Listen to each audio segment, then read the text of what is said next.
Connecticut has arguably the worst state high point in the entire country, and definitely my least favorite state high point. This is Mount Frisell, which stands at an elevation of 2,454 feet. Now, at first glance, there doesn't appear to be anything wrong with it, as it just looks like your normal, run-of-the-mill, small New England mountain. But here's the thing.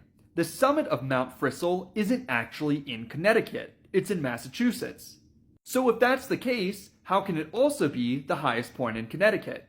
Well, you see, the highest point in Connecticut happens to be a random point on the south slopes of Mount Frisell, about 600 feet from the border with Massachusetts.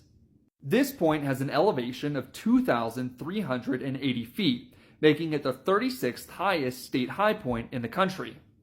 But give credit where it's due, the highest point in Connecticut, which is shown here, is actually unique among state high points, as it's the only one that's not the summit of a hill or a mountain.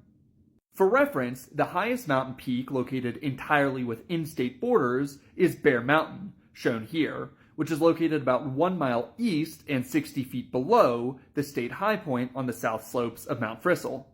Now, if I'm being totally honest, I can't think of a great reason to visit the highest point in Connecticut unless you're specifically going to bag the high point itself.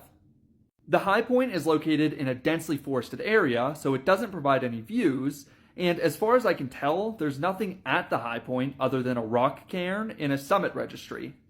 However, if you would like to visit the south slope of Mount Frisell, then it requires about a 2.3 mile hike and gains 862 feet of elevation, which, to its credit, is by far the most elevation gain of any of the state high points I've talked about so far.